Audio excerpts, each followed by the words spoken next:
여러분 안녕하십니까? 오늘 우리에게 주시는 하나님의 말씀은 누가복음 10장 25절로 37절까지 말씀이지만 우선 36절 한 절 말씀을 봉독하고 그 말씀을 함께 은혜를 나누고자 합니다.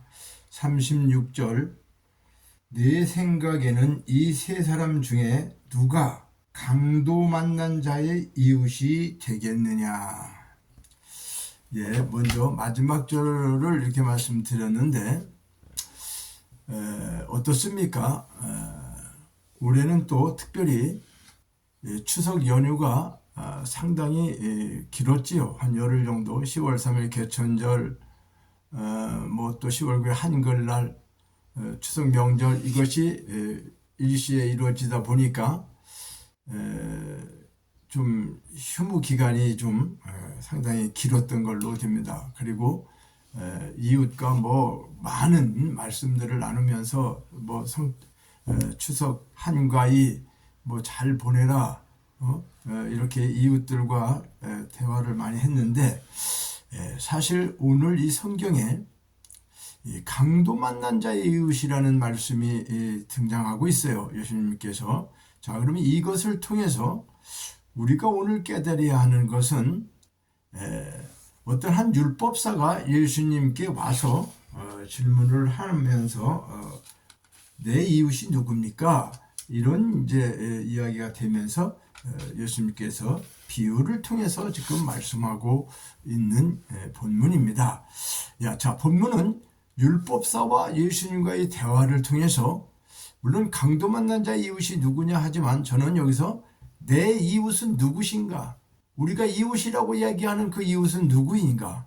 그리고 나는 어떤 이웃인가? 저 사람들이 어떤 이웃인가를 함께 깨달아 보고자 합니다. 그래요. 아파트에서 같이 살면서도 한동에서 인사를 하지 않고 서로가 지나다 보면 한 엘리베이터 안에 만나게 돼도 참 누가 누군지 서먹서먹할 때가 있지 않습니까? 그런데 이웃이 아닙니까? 실질적으로, 단어적으로 보면. 자, 그래서 이제 이러한 관계 속에 진정한 이웃이 누군가 오늘 한번 말씀을 통해서 살펴보고자 합니다.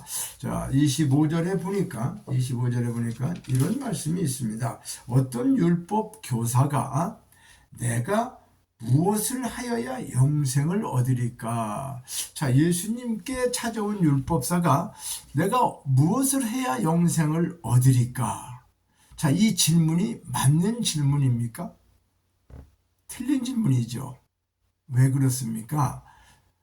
무엇을 해서 영생을 얻을 수 있는 게 아니기 때문입니다. 그러니까 어떤 방법론이 우리에게 있는 것이 아니라는 거죠. 인간이 무엇을 해서 선하고 착하게 살던 율법을 지키던 뭘 하던 이런 것들을 잘해서 구원을 받을 수 있고 영생을 얻을 수 있는 게 아니기 때문에 이 방법론에 대한 것을 묻고 있는 율법 교사의 질문은 틀린 질문이다 그겁니다. 내가 무엇을 하여야 영생을 얻으리까? 영원히 사는 방법을 어떤 방법을 통해서 얻고자 하는 것은 틀렸다는 거죠. 그래서 당시에 바리새인이나 서기관이나 율법사나 이런 사람들은 율법 613가지를 잘 지키면 영생과 구원을 얻을 수 있다고 생각한 사람들이죠. 성경은 사람의 어떤 의로운 행위로는 또 영생과 구원을 얻을 수 없음을 천명하고 있는데 왜 그렇습니까? 사람은 다 죄인이기 때문에 그렇습니다. 로마서 3장 23절에 말씀하고 있죠. 그러니까 영생과 구원은 오직 예수 그리스도를 믿음으로 받는 은혜라고 하는 사실입니다. 오늘 지금 우리들은 어떤가요? 예수 그리스도를 믿음으로 구원받는 것을 입으로는 시인하고 고백하는데 우리 또한 우리의 행위로 열심히 신앙생활을 하고 있지 않는지 이 시간 살펴보고자 하는 것입니다. 자, 복음을 알지 못하면 율법의 행위가 되는 것입니다. 새벽 기도를 하고 수요 예배, 금요 철야, 주일 예배 등 11조, 감사한금, 선기요 등 열심히 봉사하고 헌신도 하게 됩니다. 물론 영생과 구원을 받기 위한 행위는 아니라고 할 수 있어요. 그러나 복음을 깨닫지 못하는 행위는 율법을 잘 지키려는 열심이 될 수 있다는 거죠. 자, 복음과 율법을 간단히 설명한다면 율법은 내 행위를 가지고, 나의 행위를 가지고 하나님께 나가는 거예요. 기도나 모든 것들이 내가 하는 행위를 가지고 하나님 앞에 잘 하기 위해서 나가는 거죠. 내 행위를 가지고. 그럼 복음은 뭘까요? 반대적인 겁니다. 우리가 하는 게 아니라 하나님의 일하심이 우리 안에서 이루어지는 것을 보는 거죠. 사람이 뭘 하는 게 아니라 하나님께서 하시는 것을 우리가 믿음으로 보는 거다 그 말이에요. 내 행위를 가지고 거룩하게 선하게 하나님 앞에 나가는 것은 법을 지켜서 나가는 율법이 된다고 하는 겁니다. 자, 한 가지 우리가 예를 들어보면 우리들이 기도하는 거 있지 않습니까? 기도? 당연히 많은 문제들, 어떤 물질의 문제, 건강의 문제, 자녀의 문제, 대인관계의 문제, 이런 것들을 해결하기 원하는 응답의 요구가 아니냐 그겁니다. 갑자기 물질이 고난을 받게 돼요. 건강이 여의치 못해요. 대인관계, 자녀관계 이런 것들을 어쩔 때 하나님 이런 문제가 있는데 이 문제를 해결해 주십시오 라고 기도하는 내용들이 보편적인 것이 아니냐 그 말이에요. 그런데 우리는 기도가 그게 당연한 것처럼 들리지만은 고린도후서 12장 7절로 10절에 보면 사도 바울이 자기 육체의 가시가 떠나기를 위해서 여러 번 간구했을 때에 그 기도의 응답은 내 은혜가 내게 족하다, 이런 응답이에요. 이 말이 뭐냐 하면 너 지금 가시 때문에 고통받고 가시 없애달라고 하는데 그 가시 가지고 사는 게 내가 너에게 주는 은혜야. 자, 이런 응답이 왔을 때 우리가 기도하면서 어떻게 될까요? 기뻐할 수가 있습니까? 하나님 무슨 말씀이세요? 이걸 떠나게 해달라고 그랬는데 그걸 갖고 사는 게 은혜라니요. 이렇게 하면서 우리는 아마 하나님 앞에 다시 반문하지 않겠어요? 그런데 사도 바울은 이 본문을 통해서 그 기도를 하다가 하나님의 그 음성을 듣고 사도 바울은 왜 크게 기뻐했을까요? 물론 기도 속에서 하나님의 뜻, 자신을 자만하지 않게 하려고 하는 그 은혜를 발견했기 때문에, 하나님 그 뜻을 알았기 때문에 기도 속에서 자기 가시를 고쳐주고 안 고쳐주고 떠나고 안 떠나고 간에 그 은혜가 너무 감사해서 크게 기뻐했다라고 하는 말씀을 전하겠습니다. 물론 이 문제에 대해서 제가 별도로 유튜브에 올린 적이 있습니다. 기도에 대한 내용. 자, 그래서 그럼 참고하시면 되고, 우리들은 기도할 때에 주여 삼창을 부르짖고 이런 죄 저런 죄 용서해달라고, 그리고 회개한다면서 눈물 콧물 흘리고 금식기도 작정기도 하면서 하나님의 뜻을 구하는 그런 기도의 내용을 분석해 보면 나의 소원이 응답되기를 원하는 것이 많지 않느냐 이러는 것입니다. 그것이 다 잘못됐다라는 게 아니라 기도를 정확하게 복음적인 기도를 알지 못하면 율법적인 행위의 기도가 될 수밖에 없다는 거죠. 그래서 그 기도의 본질을 알지 못하고 문제 해결만 원하는 것은, 기도는 어떻게 해요? 기복주의로 흐르기 쉽다고 하는 사실입니다. 기도는 성령이 우리를 위해 간구하시는 것을 믿음으로 보는 것입니다. 우리는 기도할 바를 모른다고 합니다. 왜 그럴까요? 하나님을 우리가 잘 알 수가 없잖아요. 그렇죠? 피조물인 우리가. 그런데 그 하나님께 우리가 영광을 돌리겠다, 뭐 하겠다 하는 거죠. 네. 그래서 성령께서 하나님의 뜻대로 간구하시는 것을 우리는 기도에서 깨달아야 할 것입니다. 이제 본문에서 예수님의 대답을 한번 살펴봅니다. 자, 율법교사가 내가 무엇을 하여야 영생을 얻으리까? 방법론을 말한다 할 수 있는데 26절에 보면 율법에 무엇이라 기록되어 있으며 어떻게 너는 읽고 있느냐, 이것을 어떻게 이해하고 있느냐는 거죠. 그러니까 27절에 마음과 목숨과 힘과 뜻을 다하여 하나님 사랑하고 이웃을 내 자신같이 사랑하라 하였나이다. 이렇게. 자, 그러면 여기서 우리가 물론 마음, 목숨, 뜻 모든 것 다 하나하나 풀어주려면 많은 시간이 걸리겠지만은 우선적으로 하나님을 사랑하고 이웃을 내 몸과 같이 사랑하라. 그러면 여기서 하나님 사랑하는 것, 우리가 하나님 사랑한다 말은 하는데 하나님을 사랑할 수 있다고 할 수 있습니까? 사랑한다고 할 수 있습니까? 마음을 다하고 목숨을 다한다는 것은 뭐 순교라도 해야 되는 것을 말하는 것일까요? 하나님을 사랑하는, 그렇게 해야지만 하나님을 사랑하는 것인가요? 힘을 다하고 열심과 최선을 다해서 우리가 새벽기도, 수요, 금요, 주일 각종 예배 모임 모든 것들을 다 선교, 봉사, 열심과 최선을 다하는 것이 하나님을 사랑하는 것이냐 이 말입니다. 그렇게 하는 것이 하나님을 사랑하는 것일까요? 이렇게 열심히 최선을 다하는 사람을 우리는 어떻게 해요? 믿음이 좋은 사람이라고 이야기들 하죠. 아, 저분 참 믿음 대단해. 새벽기도부터 모든 거 다. 그죠? 자, 그런데 우리는 하나님을 사랑할 수가 없어요. 왜 그러냐면 피조물이 어떻게 하나님을 알지 못하면서 사랑할 수 있습니까?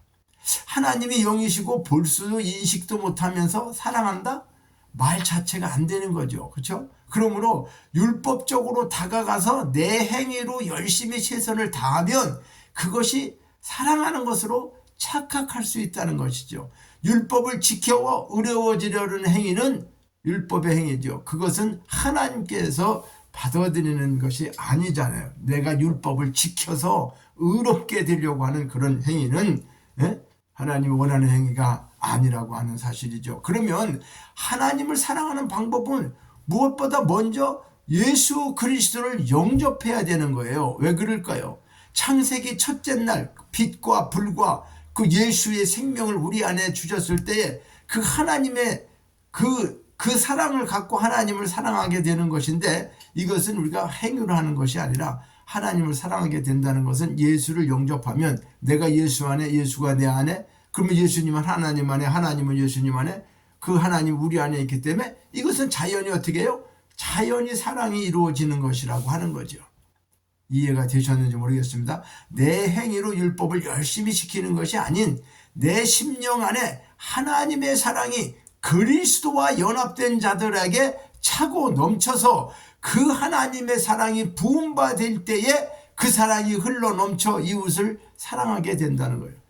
자연적으로 하나님의 사랑이 흘러서 사랑하게 되는 것을 말씀하고 있는 것입니다. 예를 들어서 사도행전 1장 8절에 보면 성령이 너희 안에 임하시면 너희가 권능을 받고 예루살렘과 온 유다와 사마리아 땅끝까지 이르는 내 증인이 되리라. 여기 땅끝은 지구 한쪽 어느 곳을 얘기할까요? 복음이 안 들어간 어느 나라 그 땅을 얘기할까요?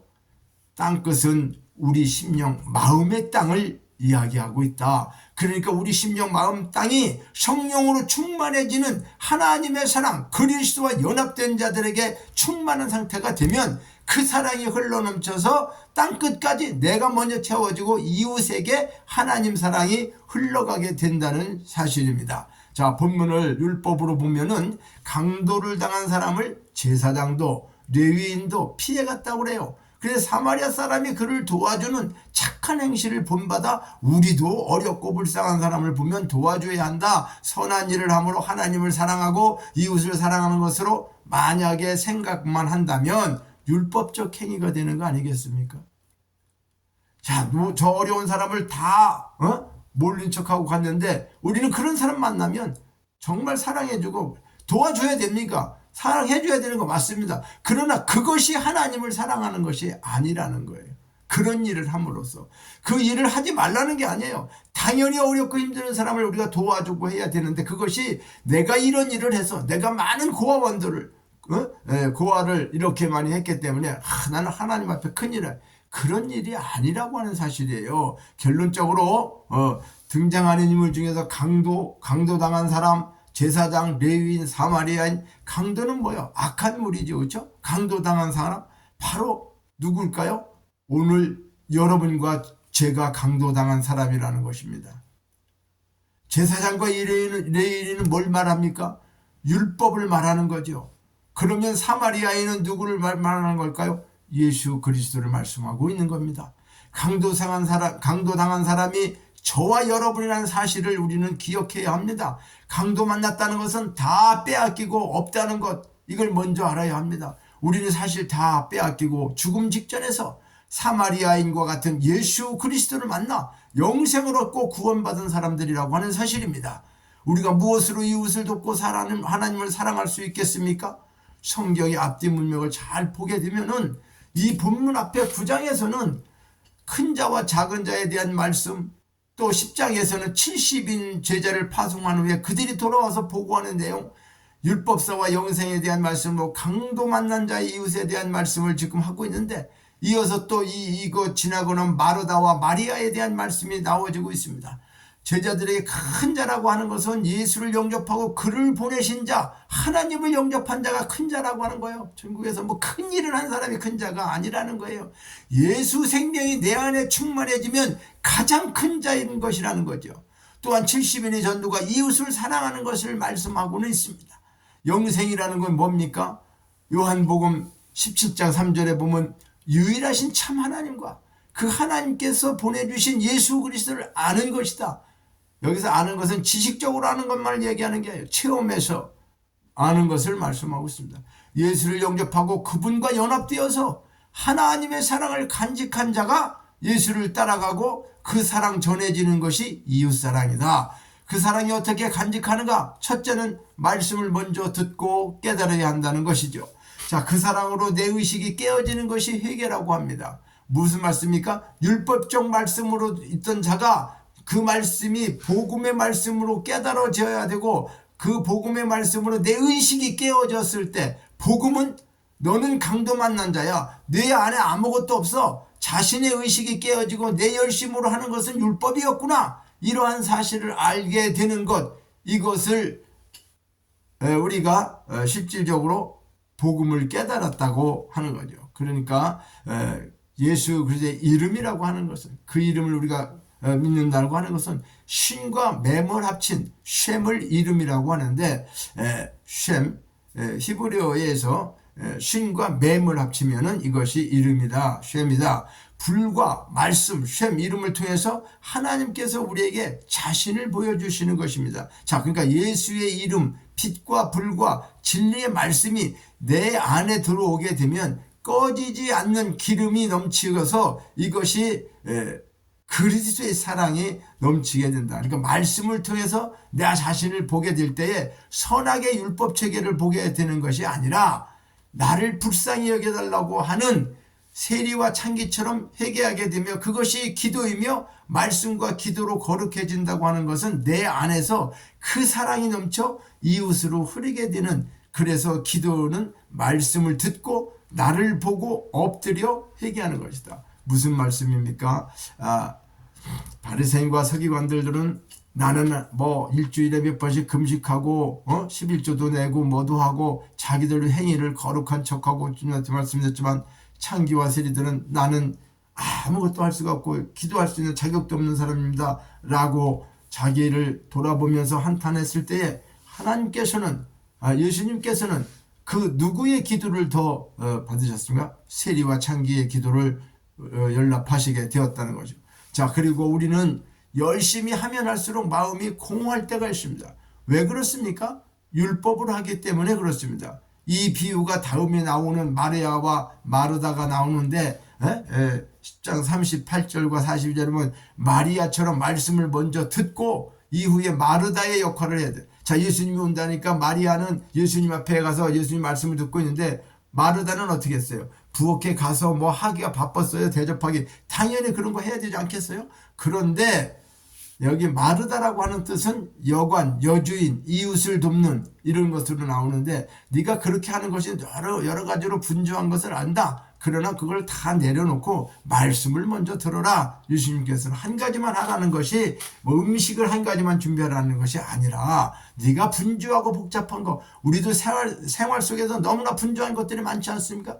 그러나 그 속에 우리가 뭘 해야 된다? 한 가지 중요한 거, 말씀을 바로 알아야 된다는 것이죠. 그러니까 우리도 세상에서 많은 일로 염려하고 근심하고, 그렇지만은 말씀을 들어서 내 안에 간직하는 것이 가장 먼저 해야 될 일이고, 이것이 충만해질 때에 하나님 사랑과 이웃 사랑이 자연적으로 이루어진다라고 하는 것입니다. 말씀을 마치려고 합니다. 복음이라는 것은 하나님이 내 안에 들어오셔서 나를 하나님과 같이 바꾸겠다는 거예요. 그 사랑 간직하고 그 사랑이 넘쳐서 이웃을 사랑하게 된다고 하는 사실입니다. 오늘 이 말씀은 강도 뭐 이런 것이 아니라 그 비유를 통해서, 강도 만난 자가 누구냐? 우리가 강도 만나서 다 털린 자 아무것도 없는 자입니다. 그런데 누굴 만났어요? 사마리아인이 아니라 예수 그리스도 그분을 만난 사람은 어떻게 해요? 강도 만난 자가 구원받고 또 영생을 얻게 되고